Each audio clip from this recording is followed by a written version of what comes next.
Good morning. This is lesson 3 of Amy. Today we're going to talk about piping. I may get to steam blocking your smocking for your yoke. We'll see how far we get. If I don't get to it, it will be in the next video. So let's talk about piping. So we are going to pipe this little dress right across here. Okay? Now, piping serves a couple of purposes. First of all, it looks nice. It makes your garment look very professional.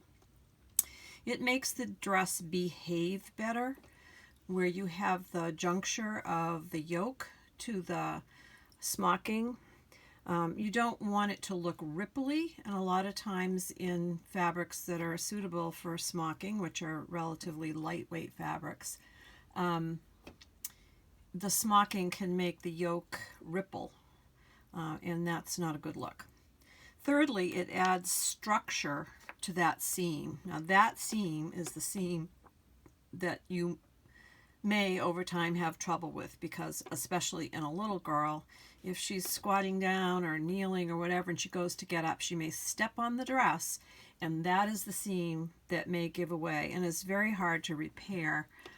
This dress will have a loose lining, so it's not going to be stitched down, so repairing it might be a little bit easier, but still you've got all the gathers from the pleating that are probably not held together when that seam comes apart. So it's a chore, and we don't want that to happen.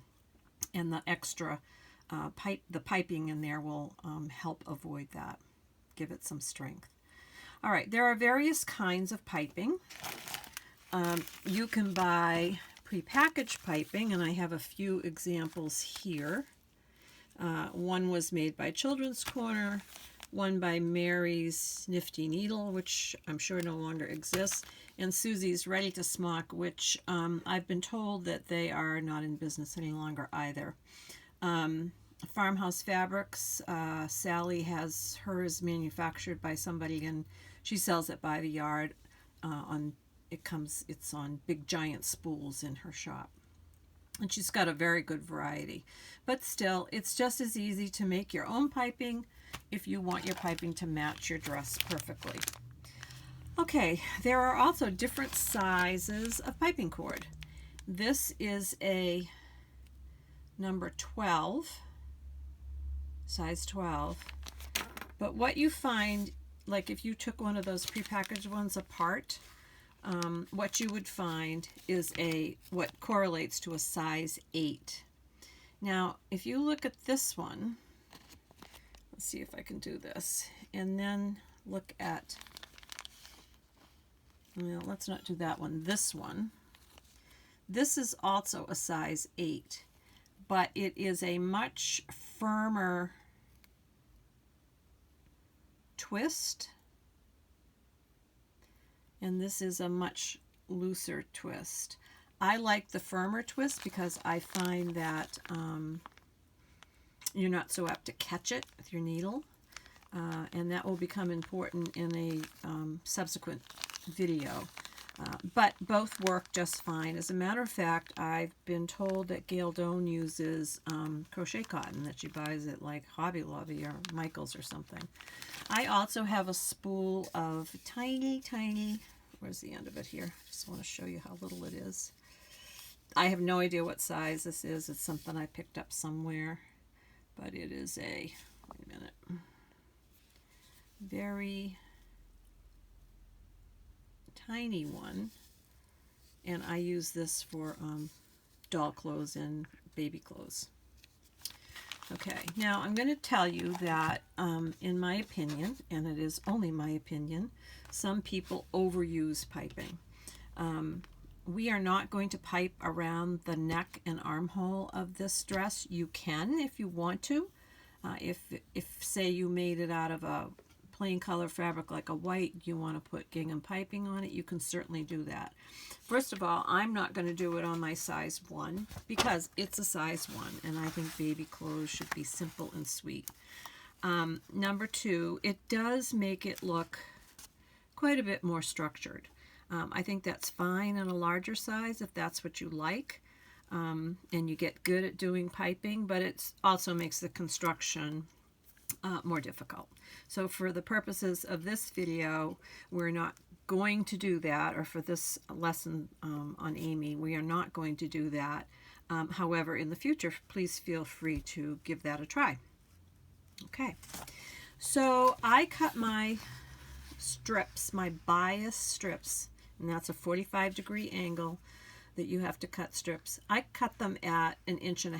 I find that even for a 1/2 inch seam, that's gives you adequate seam allowance. If you're going to do 5/8, you might want to cut them 1 3/4, but most heirloom patterns are either a 1/4 inch seam allowance, 3/8 of an inch seam allowance, at the most a 1/2 inch seam allowance, and you will find that most patterns at this juncture where you're adding the yoke to the smocking, it's a 1/2 inch seam allowance.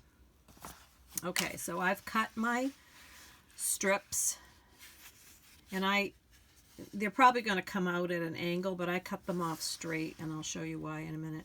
And we're going to add the piping cord and make piping. But before we do that, I wanted to show you all the different feet that you can use for piping. So hold on 1 second. Okay. You may or may not have a mini piping foot for your machine.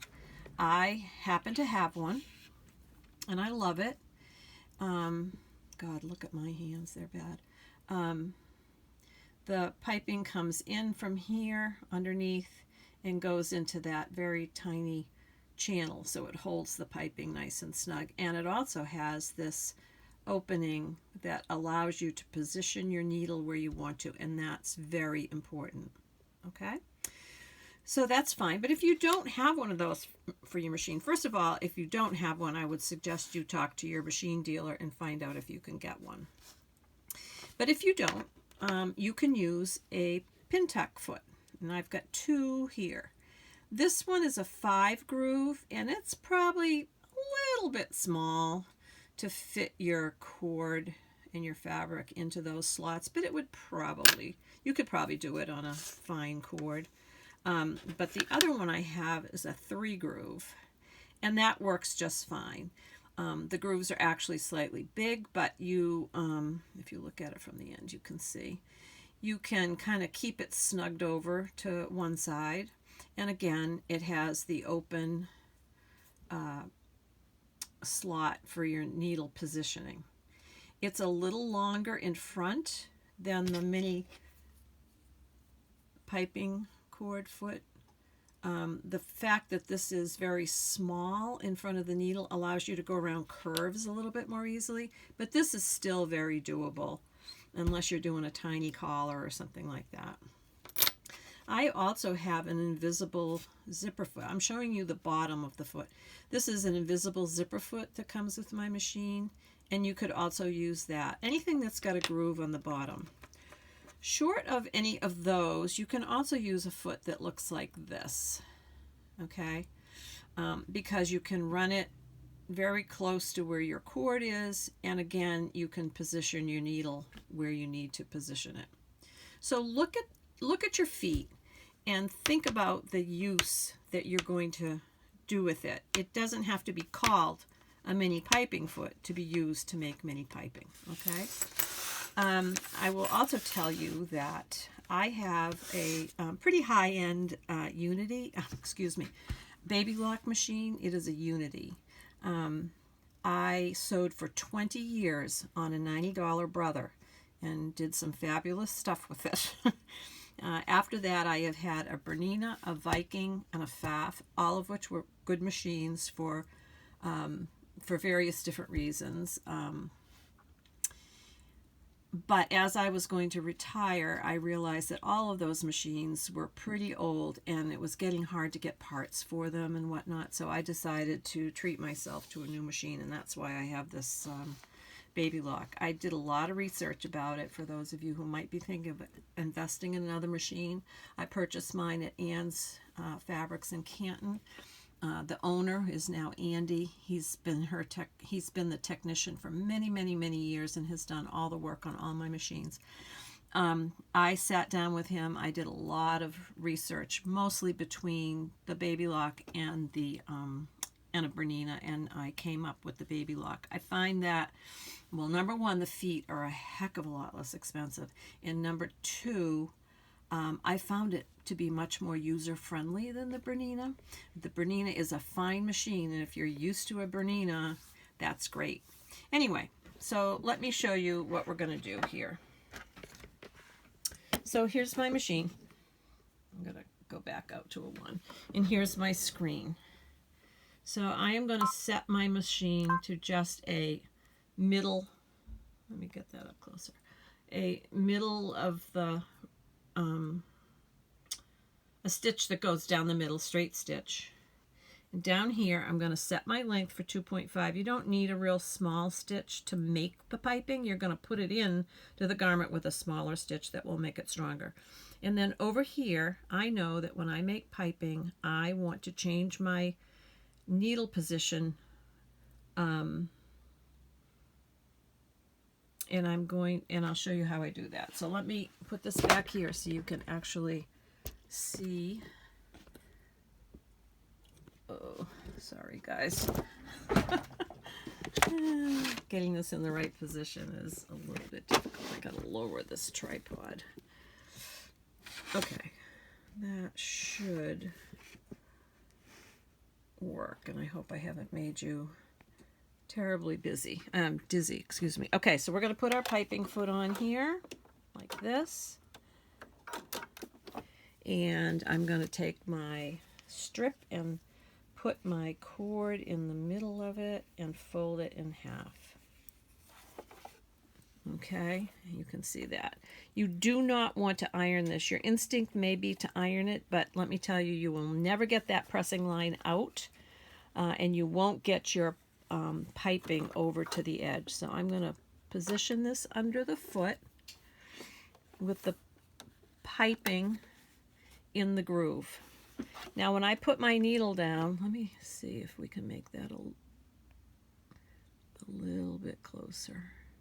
When I put my needle down, you can see that that needle is coming right in the middle of the piping cord. So I want to move my needle over to the right, and I hope you'll be able to see the needle move.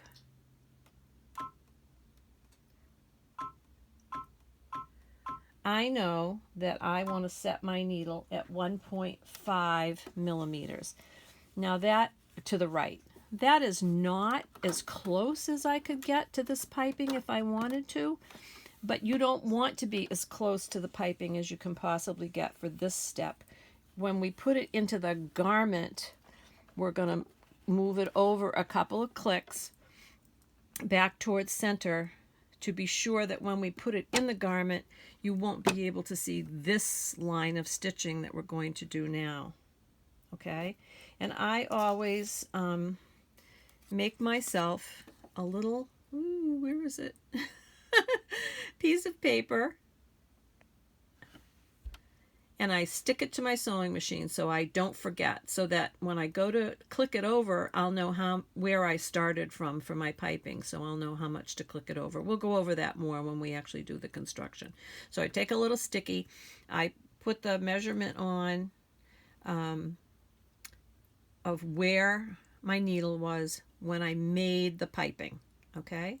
And you may not have one that tells you in millimeters. You may just get a +1 or a +2 or whatever, or a -1, -2 on your machine.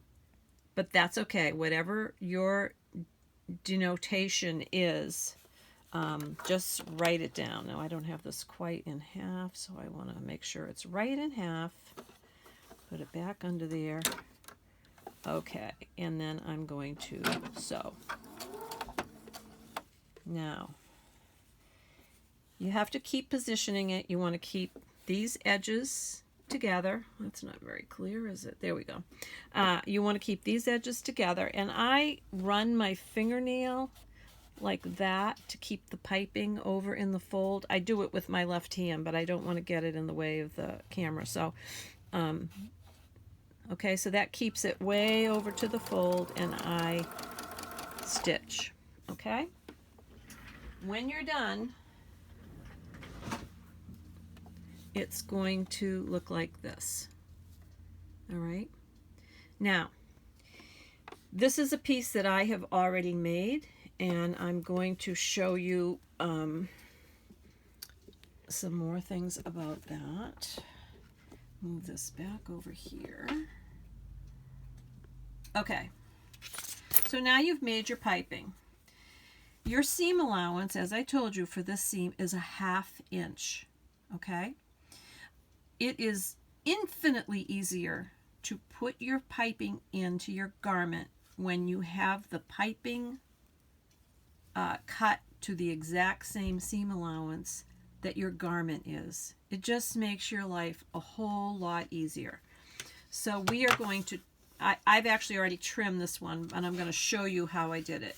You're going to trim this so that the seam allowance from the piping to the edge is a 1/2 inch. There are various tools with which to do this, and I'll show you. These are the only 3 I know of on the market.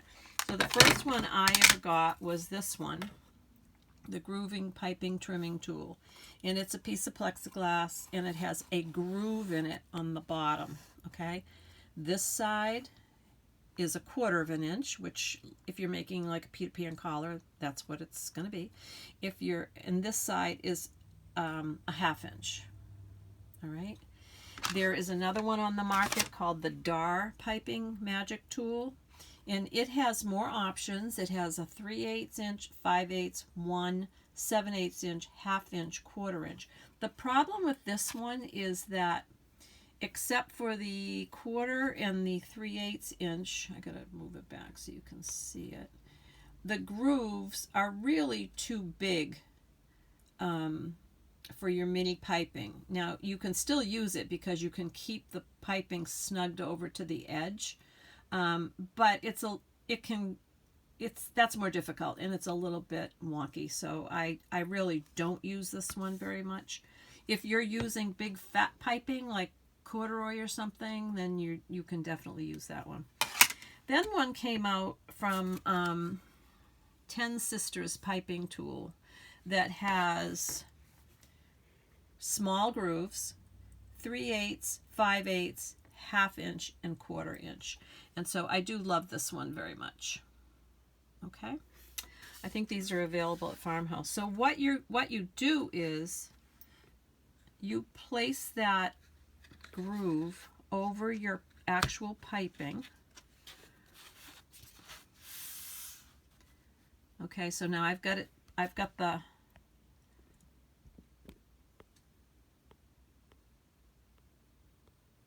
hold on. I've got the piping in the 1/2 inch groove right here, and then whatever sticks out beyond here, I just trim with my rotary cutter. All right, then I've got a piece of piping that has a 1/2 inch. Let me show you this piece. I'll show you with a 1/4 inch. Okay, so now I've got that on the 1/4 inch, and say I had a big long piece of piping. So I would start back here, and as I got to the end, I can just slide my tool up with the piping in the groove and continue cutting. Okay, so now, I guess my blade isn't too sharp. So now I've got a piece of piping, lovely piece of piping with a 1/4 inch seam allowance. I don't know why that doesn't want to focus, but there we go. It's a little better. It's kind of blowing out the color. I'm learning about this as we go, girls, so be patient.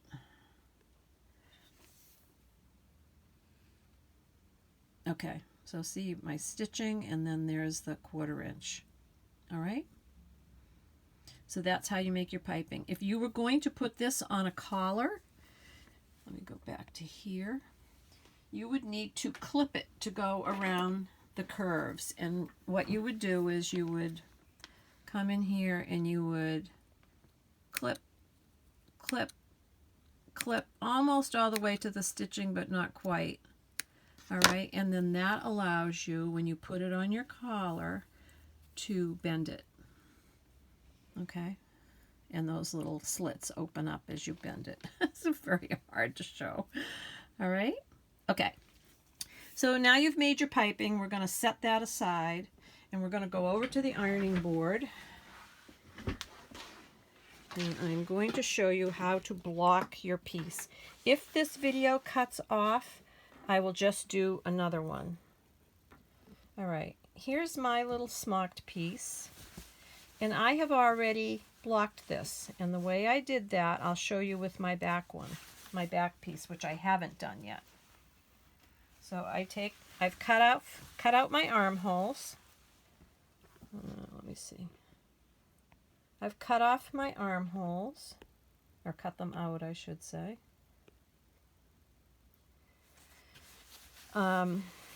Like so, as you can see right here, okay?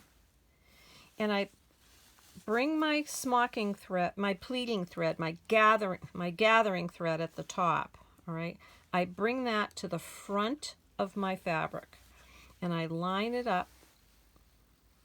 I make sure it comes back right to that first pleat that I smocked, and I tie multiple knots in it. Can you see that big old knot? Ooh, let's see.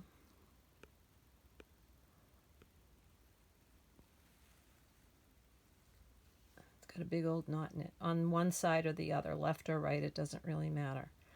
You bring the other thread to the front as well, the other end of it, okay? It's yellow, you can't probably see it too well, but it's to the front. So now I take my smocked piece and I'm going to put some pins. I'm at my ironing board, by the way. I pin that down and I put maybe however many pins you need to keep your smocking nice and straight. I've only done a few rows, so I'm only going to put 3 pins in. So now I've got that pinned on that side nice and straight. I put my yoke here. This is my back yoke now, lying down, and it's lined up. I'm going to go back out here. I think that will be better. And it's lined up. I'm going to open this up to where it matches my yoke. And then